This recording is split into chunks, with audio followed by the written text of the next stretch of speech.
Welcome to Pathshala Online Sagar. My name is Ayush Shukla and today I will teach you the nature of solvent.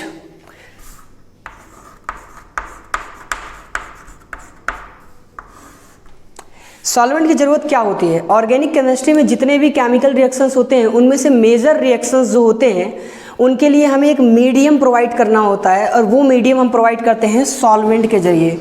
जैसे हम लोग सांस लेते हैं तो सांस लेने के लिए हमें ऑक्सीजन गैस की ज़रूरत होती है, तो हमें एक ऐसा इन्वायरमेंट अर्थ पे प्रोवाइड हुआ है जिसकी वजह से हम लोग जीवित हैं। ठीक है, सेम वही होता है कि अगर हमें कोई भी केमिकल रिएक्शन को फॉरवर्ड डायरेक्शन में लेकर जाना है, अगर प्रोडक्ट बनाना है तो उसके लिए हमें एक मीडियम प्रोवाइड करना होता है, उसी मीडियम का हम नाम बोलते हैं सॉल्वेंट। ठीक है, अब सॉल्वेंट जो होता है वो बेसिकली दो पार्ट में डिवाइडेड है। पहला जो पार्ट होता है, इसका जो पहला पार्ट होता है वो होता है हमारा नॉन पोलर सॉल्वेंट।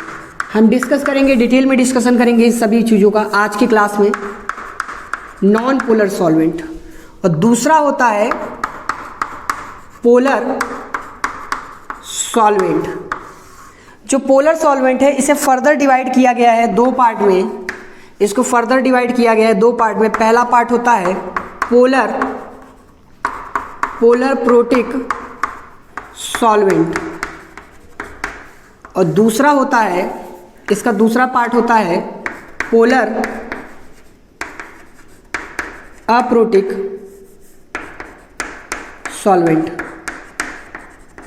तो वन बाय वन हम सबको डिस्कस करते चलेंगे।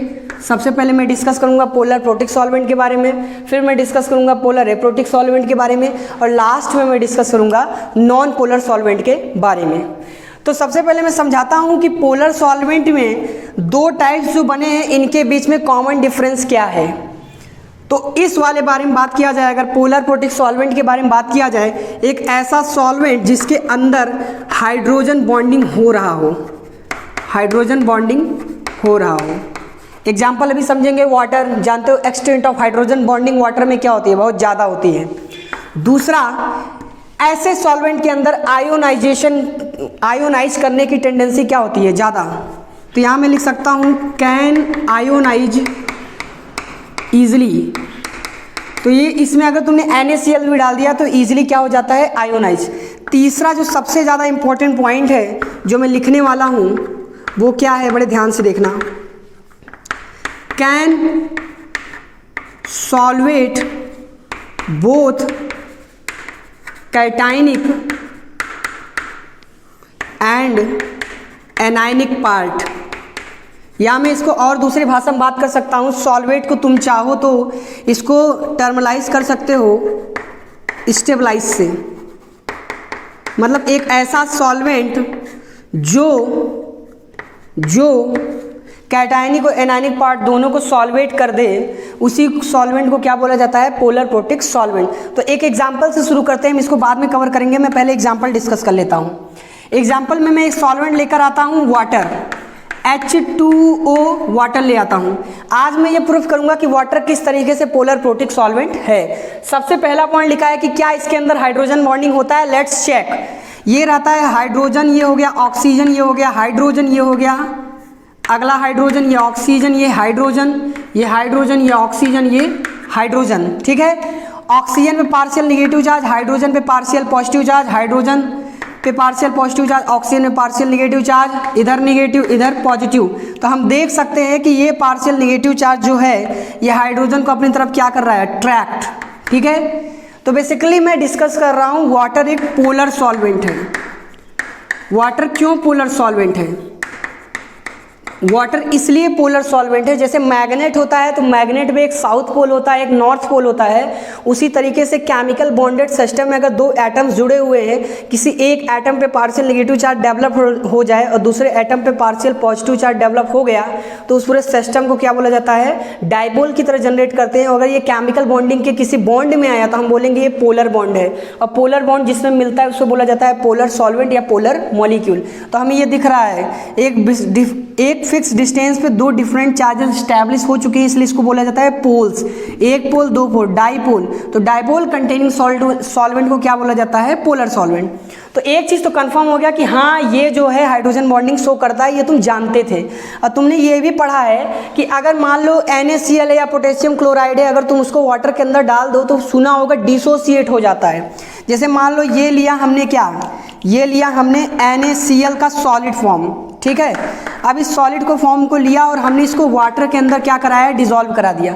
तो तुमने देखा होगा कि ये बन जाता है सोडियम का प्लस चार्ज एंड बन जाता है Cl का माइनस चार्ज। अब पॉइंट ये उठता है, सोडियम का प्लस चार्ज बन जाएगा एक्वस में एंड Cl का माइनस चार्ज बन जाएगा एक्वस में। पॉइंट ये उठता है कि किस तरीके से ये वाटर जो है इसके कैटायनिक पार्ट को और किस तरीके से इसके एनायनिक पार्ट को सॉल्वेट कर रहा है, जरा सा आगे देखते हैं हम। आज हम देखने वाले हैं कि किस तरीके से वाटर में डालने के बाद सोडियम प्लस चार्ज और Cl माइनस चार्ज किस तरीके से स्टेबलाइज हो गया, ठीक है। सोडियम पे चार्ज कौन सी है? पॉजिटिव चार्ज है। तो एक काम करते हैं, ये है स्ट्रक्चर किसका? वाटर का। ये स्ट्रक्चर किसका है? वाटर का है। तो बड़े ध्यान से देखना, एक झटके में समझ में आ जाएगा। ये स्ट्रक्चर हो गया वाटर का। ऑक्सीजन पे चार्ज कौन सी होती है? Partial negative. तो ये निगेटिव चार्ज वाला क्या है? पोल है। तो ये कौन से चार्ज को अट्रैक्ट करेगा? अगर ये निगेटिव निगेटिव निगेटिव है तो किसको अट्रैक्ट करेगा? पॉजिटिव को। तो हमारा सोडियम प्लस चार्ज यहाँ पे आ जाएगा और ये ऑक्सीजन का माइनस पोल इसको अट्रैक्ट करके इस कैटायनिक पार्ट को क्या कर देगा? कैटायनिक पार्ट क्या हो गया? कैटायनिक पार्ट स्टेबलाइज हो गया। ओके। अब उसी तरीके से दिमाग में आ रहा होगा कि सर ये Cl माइनस चार्ज कैसे स्टेबलाइज होगा वाटर में? तो मैं यहाँ लिख रहा हूँ Cl पे चार्ज कौन सी है? माइनस। मैं यहाँ एक वाटर का स्ट्रक्चर बना दे रहा हूँ, दूसरा यहाँ पे वाटर का स्ट्रक्चर बना दे रहा हूँ, तीसरा यहाँ पे वाटर का स्ट्रक्चर बना दे रहा हूँ, चौथा यहाँ पे, पांचवा। ऐसा जरूरी नहीं है कि 5-6, बहुत सारे हाइड्रोजन वाटर के स्ट्रक्चर इस तरफ क्या होंगे? अट्रैक्ट, ठीक है। अगर ऑक्सीजन पे पार्शियल नेगेटिव चार्ज होती है, अगर ऑक्सीजन पे पार्शियल नेगेटिव चार्ज होगी तो हाइड्रोजन पे कौन सी चार्ज होगी? पार्शियल पॉजिटिव चार्ज होगी। तो क्या होगा? ये पॉजिटिव जो प्लेन रहेगा, पॉजिटिव वाला जो पोल रहेगा, वो Cl माइनस को अपनी तरफ क्या कर लेगा? अट्रैक्ट। तो यहाँ से ये पता चलता है कि हमारा जो एनायनिक पार्ट है वो भी क्या हो गया? सॉल्वेट हो गया। एनायनिक पार्ट क्या हो गया? सॉल्वेट। तो नेट कंक्लूजन क्या निकल के आया? नेट कंक्लूजन ये निकल के आया कि अगर हमने सॉल्वेंट यूज किया है, पोलर प्रोटिक सॉल्वेंट यूज किया है, और पोलर प्रोटिक सॉल्वेंट में मान लो ये हमारा कैटायन है, ये हमारा एनायन है, आपस में जुड़े हुए हैं, और पोलर प्रोटिक सॉल्वेंट में ये अगर आयोनाइज हुआ तो ये कैटायन और ये एनायन दोनों स्पीसीज क्या हो रहे हैं? स्टेबलाइज अगर हो रहे हैं तो ऐसे सॉल्वेंट को क्या बोला जाता है? पोलर प्रोटिक सॉल्वेंट बोला जाता है। आई बात समझ में? ये सबसे मेन डेफिनेशन है पोलर प्रोटिक सॉल्वेंट का।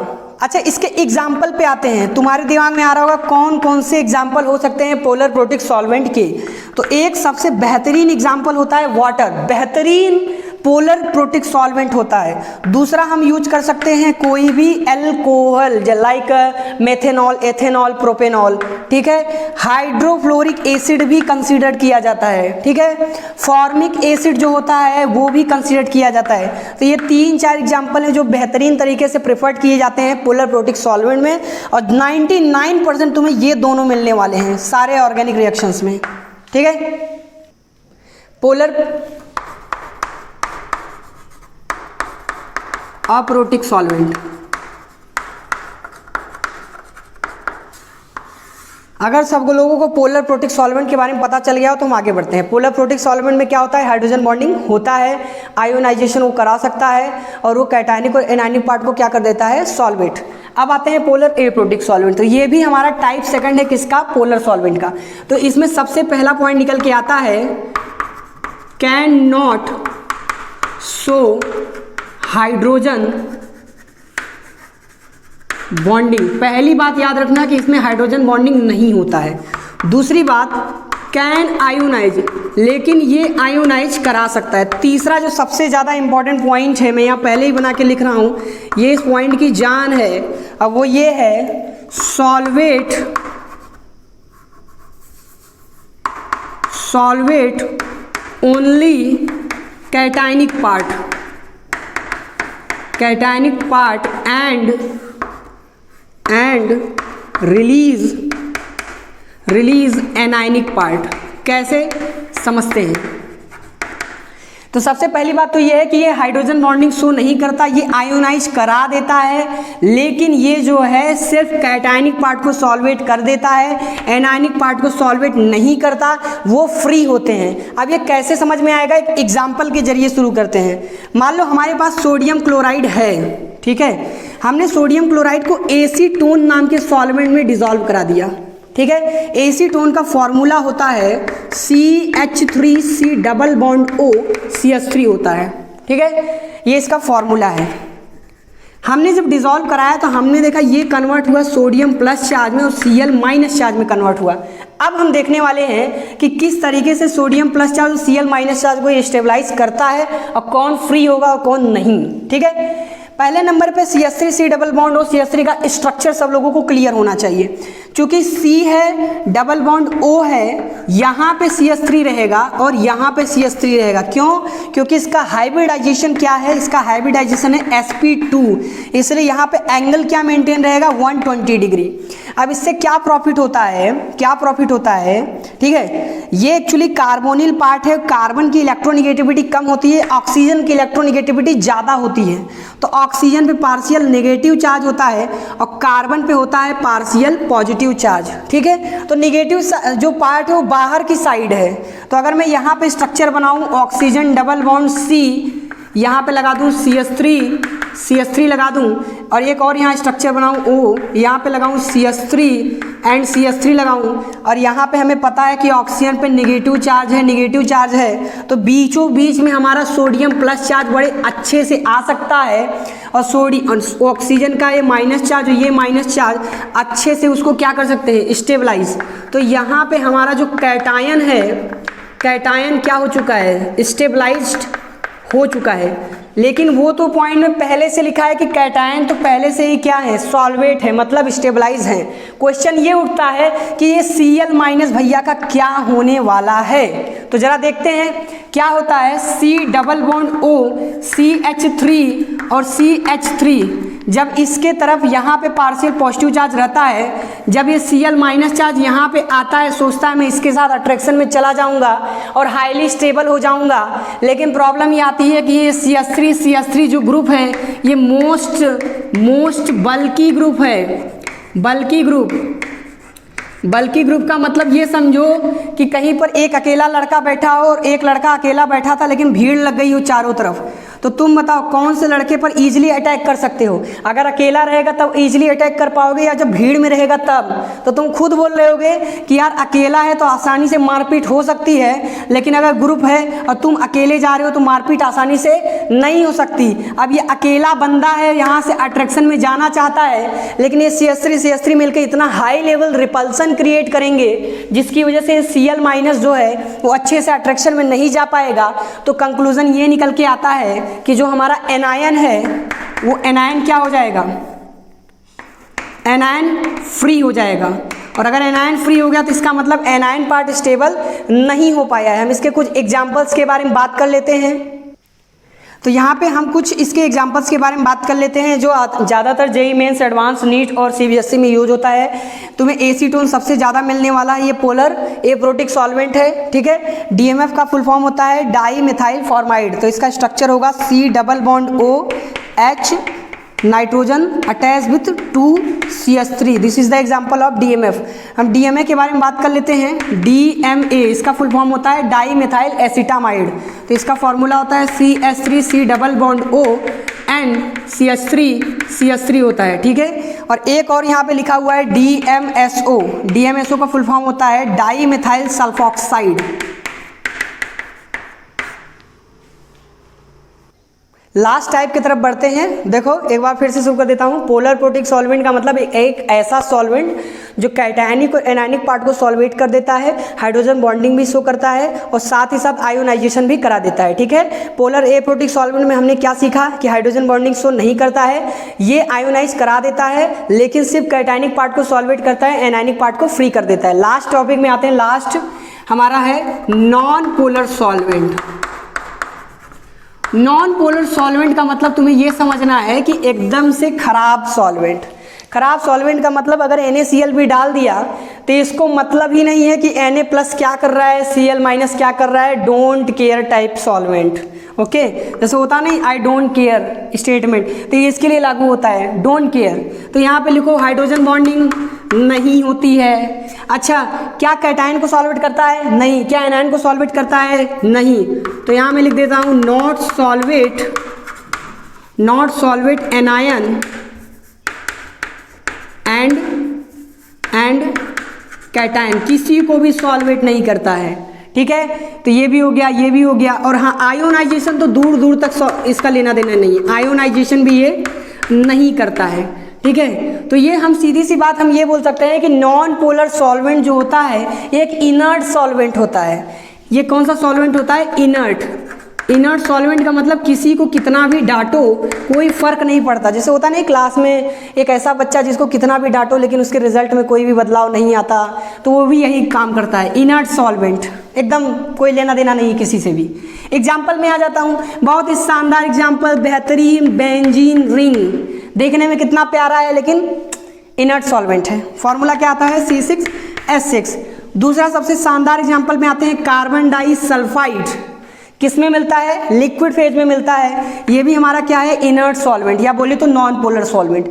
या मैं बात करूं कार्बन टेट्राक्लोराइड, ये भी क्या है? हमारा इनर्ट सॉल्वेंट है, या हम बोले तो नॉन पोलर सॉल्वेंट है। इसका डायपोल मूवमेंट निकालोगे 0 आएगा, इसका भी डायपोल मूवमेंट 0 आएगा, इसका भी डायपोल मूवमेंट 0 आएगा। जितने भी 0 डायपोल मूवमेंट वाले होते हैं वो सभी नॉन पोलर होते हैं, और जिनका डायपोल मूवमेंट 0 के बराबर नहीं होता है वो सभी क्या होते हैं? पोलर सॉल्वेंट होते हैं। Okay, that's